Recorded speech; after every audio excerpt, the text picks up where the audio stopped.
아멘.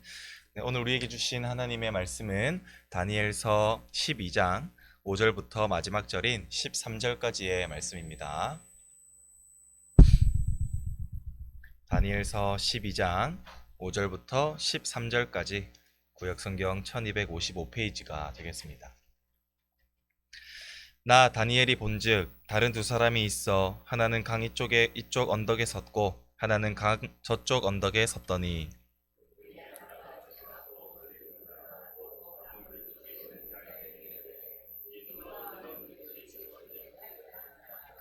내가 들은즉 그 세마포 옷을 입고 강물 위쪽에 있는 자가 자기의 좌우 손을 들어 하늘을 향하여 영원히 살아계시는 이를 가리켜 맹세하여 이르되 반드시 한때 두때 반때를 지나서 성도의 권세가 다 깨지니까지니 그렇게 되면 이 모든 일이 다 끝나리라 하더라.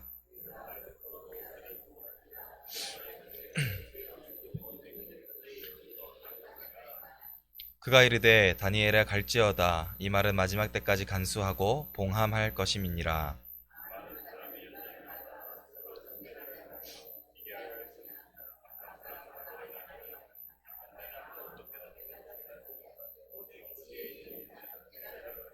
매일 드리는 제사를 폐하며 멸망하게 할 가증한 것을 세울 때부터 1290일을 지낼 것이요.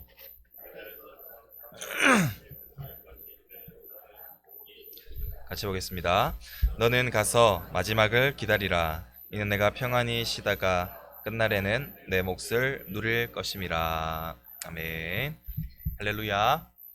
네, 오늘도 하루의 첫 시간을 우리 주님 앞에 드리시기 위해 나오신 우리 모든 성도님들 가운데 또 말씀이 깨닫게 되는 은혜와 또 우리가 말씀으로 살아가고자 노력했을 때 또 그대로 성취되고 또 주님께로부터 많은 은혜를 받으시는 귀한 오늘 하루의 시간들이 되시기를 간절히 소원합니다. 우리 어제 예수 그리스도께서 재림하시기 전까지 일어나게 될 이 대환란에 대한 환상을 살펴보았습니다. 이 대환란의 시기에는 돕는 천사가 성도들을 호위하기 위하여 나타남과 동시에 이 최후의 발악으로서 성도들을 박해하고 넘어뜨릴 적 그리스도 역시나 나타나게 될 것입니다. 그러나 이 대환란의 상황 가운데에서도 성도들이 자신의 믿음과 신앙을 지키게 되었을 때 하나님의 생명책에 기록될 것이며 이 생명책에 기록된 성도들은 영생을 얻게 될 것입니다. 그러나 만일 주님을 부인하고 순간의 목숨을 부지하려 하는 자들은 결국 짧은 삶과는 비교할 수 없는 영원한 삶을 수치와 부끄러움으로 살아가게 될 것이죠. 그러나 만일 이 환난 가운데에서도 자신의 믿음을 지킬 뿐만 아니라 믿지 않는 자들에게 복음을 전하여 옳은 길로 인도하는 자들에게는 영생의 삶을 받을 뿐만 아니라 별과 같이 영원토록 빛나게 되리라는 이 하나님의 축복을 더하여 받게 될 것임을 우리가 지난 시간을 통하여 살펴보았습니다. 그리고 오늘 본문은 어제 본문과 이어서 반드시 나타나게 될 이 대환란의 시기가 과연 언제까지 지속될 것인가에 대한 그러한 의문점들을 담고 있습니다. 따라서 오늘 본문은 이 두 개의 질문과 함께 이 질문에 대한 두 개의 대답으로 구성이 되고 있음을 우리가 살펴볼 수가 있는데요. 이 첫 번째 질문은 5절과 6절에 기록이 되어 있습니다. 그런데 이 첫 질문은 다니엘의 질문이 아니라 강에 있던 한 천사의 질문이었습니다. 한 천사가 이 세마포 옷을 입은 천사에게 이 놀라운 일의 끝이 어느 때까지 지속되겠습니까? 라고 질문한 것이죠. 이 놀라운 일은 우리가 어제 살펴본 대로 바로 이 대환란의 일을 나타납니다. 그런데 우리는 세마포 옷을 입은 이 천사의 그 행동과 그의 천사의 대답을 주목해 볼 필요가 있습니다. 따라서 우리가 7절 말씀 같이 한번 읽어보도록 하겠습니다. 내가 들은즉 그 세마포 옷을 입고 강물 위쪽에 있는 자가 자기의 좌우 손을 들어 하늘을 향하여 한때 두때 반때를 지나서 성도의 권세가 다 깨지기까지이니 그렇게 되면 이 모든 일이 다 끝나리라 하더라. 아멘. 먼저 천사는 그 질문에 대답하기에 앞서 자기의 좌우 손을 이렇게 하늘을 향해 높게 드는 것을 볼 수가 있습니다. 여기서 성경은 맹세하기 위하여서 그 손을 들었다고 표현을 하고 있는데요. 당시에 이 구약 시대에서 맹세는 한 손만 드는 것이 일반적인 모습입니다. 그런데 여기서 천사는 그의 두 손을 이렇게 들고 맹세하고 있는데요. 이것은 그의 맹세가 아주 엄숙하다는 뜻입니다. 곧 그의 대답은 조금의 거짓이나 허황이 포함되어 있지 않고 이 일들이 반드시 일어나게 될 것임을 나타내고 있는 것이죠. 특히 이 천사의 맹세의 대상이 지금 누구를 향해 있습니까? 바로 영원히 살아 계시는 바로 하나님이십니다. 이 구약에서 역시나 하나님의 이름으로 거짓 맹세를 하여서 하나님의 이름을 욕되게 하지 말라라고 하나님께서는 명령하셨죠. 곧 하나님 앞에서의 이 맹세는 반드시 지켜져야만 하는 것이었습니다. 특히나 이 하나님의 천사가 그렇게 하나님 앞에 맹세했다는 것은 역시나 그것이 반드시 이루어진다라고 우리가 이해해야만 하는 것이죠. 그렇다면 이 하나님 앞에서 두 손을 들고 이렇게 엄숙하게 맹세했던 그 내용이 과연 무엇일까요? 그 내용은 그 끝이 한때, 두때, 반때를 지나서 성도의 권세가 다 깨어지기까지 일어나게 되리라라는 것입니다. 한때, 두때, 반때는 시기적으로 계산해 보자면 3년 6개월을 의미하게 됩니다. 그런데 이 시기는 요한계시록에서도 동일하게 등장하고 있는데요. 요한계시록 13장 5절에 보시면 또 짐승이 과장되고 신성 모독을 말하는 입을 받고 또 42달 동안 일할 권세를 받으니라 라고 기록되어 있는데 이 42달 역시나 여기서 말하고 있는 이 3년 6개월을 뜻하며 이 대환란이 일어나게 되는 이 주체인 사탄의 세력들이 권세를 얻어서 성도들을 박해하기까지의 기간을 나타내는 것이죠. 그러나 놀랍게도 이 대환란의 시기는 어둠의 권세가 자체적으로 혹은 주도적으로 자신의 역량을 과시하여서 이 성도들을 박해하는 것이 아니라 바로 하나님께서 이 사단의 세력에게 의도적으로 허락하셨던 시간이라는 점입니다. 하나님의 통제 아래에서 사탄은 마음껏 날뛰게 되는 것이죠. 하나님은 사탄에게 왜 이러한 권세를 의도적으로 부여했을까요? 우리 오늘 본문 10절 말씀 다 같이 한번 읽어보도록 하겠습니다. 많은 사람이 연단을 받아 스스로 정결하게 하며 희귀할 것이나 악한 사람은 악을 행하리니 악한 자는 아무것도 깨닫지 못하되 오직 지혜 있는 자는 깨달으니라. 아멘. 그렇습니다. 하나님께서 성도들에게 재림전 이 환란의 시기를 의도적으로 주신 것은 바로 연단을 받게 하기 위함이었습니다. 그 연단의 시간을 통하여서 성도들은 스스로 정결하게 되며 쉬게 될 수 있기 때문인 것이죠. 이 연단이라는 뜻은 이 쇠붙이를 뜨거운 불에 담근 후에 꺼내어 두드려서 이렇게 단단하게 만드는 과정을 연단이라고 합니다. 쇠가 강하게 되기 위해서는 필수적으로 불에 담겨져야만 하고 두드림을 받는 과정이 있어야만 단단하게 될 수 있다라는 것이죠.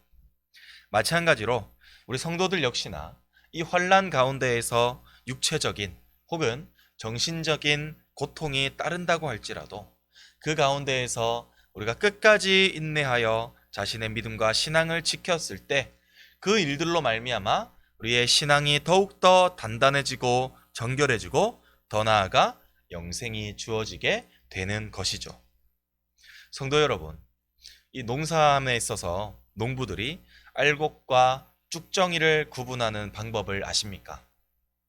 그 방법은 바로 손에 이렇게 키를 쥐고 흔드는 것입니다. 이 흔드는 과정이 우리에게 있어서 환란일 수가 있습니다. 그러나 알곡은 재밌게도 흔들면 흔들수록 그 안쪽으로 이렇게 몰려가지만 아무런 무게가 없는 이 쭉정이들은 바깥쪽으로 물리게 됩니다. 진짜와 가짜가 이로써 구분이 되는 것이죠. 이렇게 구분된 알곡은 곡간에 들이게 되고 쭉정이는 태워버립니다. 왜냐하면 농부에게는 필요한 것이 알곡뿐이기 때문이죠. 이와 같이 하나님은 이 환란을 통하여서 참 성도와 거짓 성도를 구분하실 것입니다. 그리고 참 성도는 영생을, 거짓 성도에게는 심판을 받게 하실 것이죠. 성도 여러분, 우리가 이 코로나라는 참으로 어려운 때를 우리가 다 지나왔고, 그리고 이 시간 새벽을 깨워 하나님 앞에 기도하러 나오시고, 또는 우리가 수요, 금요, 또 주일 오전과 같은 이 공예배에 적극적으로 참여하는 저와 여러분들이 알곡인 줄 믿습니다. 현재 이러한 열심을 우리가 잘 유지하여서 이후 우리의 인생 가운데 반드시 찾아오게 될 이 대환란의 박해의 시기가 우리 앞에 다가온다 할지라도 떨어져 나가는 것이 아니라 오히려 더욱더 그럴 때마다 하나님을 의지하여서 하나님께로 가까이 나아가 구원을 받게 되는 우리 모든 성도님들이 되시기를 간절히 소원합니다. 그리고 두 번째 질문은 이 다니엘의 질문으로 시작이 되는데요. 천사들의 질문과 대답을 이해하지 못했던 다니엘은 다시 한번 이 일의 끝이 어떻게 끝날 것입니까? 라고 되묻게 됩니다. 그랬을 때 천사는 이렇게 대답하고 있는데요. 우리 마지막으로 9절 말씀 같이 한번 읽어보도록 하겠습니다. 그가 이르되 다니엘아 갈지어다. 이 말은 마지막 때까지 간수하고 봉함할 것임이니라. 아멘. 천사는 이 다니엘의 질문에 대해서 명쾌하게 대답해주고 있지 않습니다. 그냥 너의 길을 가라 라고 말할 뿐이죠. 물론 종말의 때는 반드시 다가오게 될 것입니다. 그러나 극단적인 성향의 성도들은 그 끝날만을 기다리며 주어진 오늘은 등한시하며 살아가곤 합니다. 곧 주님이 오실 텐데 우리가 하루하루를 열심히 살 필요가 무엇이 있겠냐? 공부도 직장도 아무런 의미가 없어 라면서 이렇게 현실을 도피하며 주어진 재림의 때만 기다리고 있다라는 것이죠. 그러나 이들을 향한 대답은 너희의 길을 가라입니다. 여기서 너희의 길은 주어진 인생, 주어진 사명, 주어진 현재를 의미합니다. 곧 끝이 언제 오는가가 중요한 것이 아니라 우리에게 주어진 오늘을 놓치지 말고 열심히 인생을 살아가라라는 것입니다. 그렇게 오늘 하루를 하나님께서 주신 사명에 붙들려서 우리가 살아가다 보면은 우리의 믿음이 강해질 것이며 그 강해진 믿음은 결국 최후의 날이 다가온다 할지라도 언제라도 우리가 인내할 수 있는 힘을 제공해 줌으로써 결국 우리가 이 최후의 승리자가 될 수 있다라는 점입니다. 사랑하는 성도 여러분, 이제 말씀을 맺고자 합니다.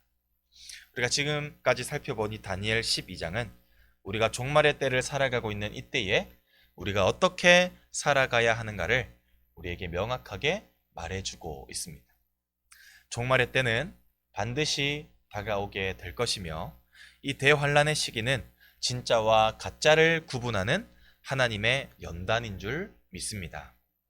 이 연단을 우리가 잘 인내하는 방법은 그 순간을 위해 견디는 것이 아니라 오늘이 마지막이라고 생각하며 살아감으로써 그렇게 하루하루를 우리의 믿음을 쌓아가는 것입니다. 하루를 하나님께 붙들리는 삶, 하루를 하나님께 기도하는 삶, 하루를 최선을 다하여 주어진 그 사명을 감당하는 그러한 삶이 우리의 삶을, 우리의 믿음을 강하게 만들어줄 것이며 이후 다가올 하나님의 그 연단에도 반드시 이겨낼 수 있는 힘을 우리에게 제공해 줄 믿습니다. 우리가 오늘 말씀을 기억하여서 우리가 오늘 주어진 이 하루를 최선을 다해 살아가시고 그로 인하여서 우리 모두가 최종적으로 구원을 얻게 되는 그날까지 우리 모두가 힘써 나아갈 수 있는 저와 여러분들 되시기를 간절히 소원합니다. 기도하겠습니다.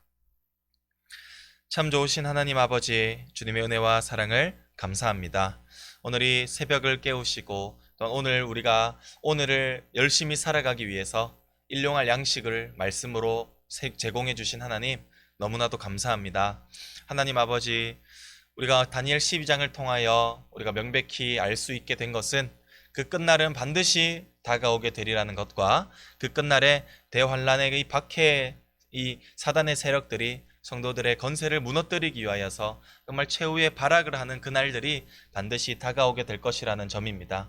하지만 그것이 하나님과 관련된 것이 아니라 하나님께서 허락하신 그 연단의 삶이라는 것을 우리가 기억하게 하여 주시옵소서. 그리하여 하나님 아버지, 우리가 주어진 오늘 하루하루를 우리가 최선을 다하여 기도하며 말씀을 묵상하며 또한 예배하기에 힘쓰며 또한 사명을 감당하기에 힘쓰는 그 일들로 말미암아 우리에게 주어진, 우리에게 쌓인 이 믿음이 결국 그 대환란의 시기 역시나 견디게 하는 힘을 제공해 줄 줄 믿습니다. 그래야 우리 모두가 정말 참된 성도로서 또한 알곡으로서 우리가 이 박해의 시간 가운데에서도 하나님을 떠나지 않고 더욱더 하나님께로 가까우게 나아오게 되는 그 힘을 제공해 줄 믿습니다. 우리가 말세를 살아가고 있는 이때에 우리가 오늘 하루를 최선을 다하여 살아가게 하시어서 우리의 믿음과 신앙을 더욱더 굳건히 붙들며 살아가는 우리 모든 성도님들 되게 하시고, 그로 말미암아 우리 모두가 최종적으로 구원을 얻게 되는 귀한 은혜의 시간들을 살아갈 수 있도록 주님, 우리 성도님들 축복하여 주시옵소서. 주님께 감사드리옵고 지금도 살아계시는 우리 구주 예수 그리스도의 이름으로 간절히 기도드립니다. 아멘.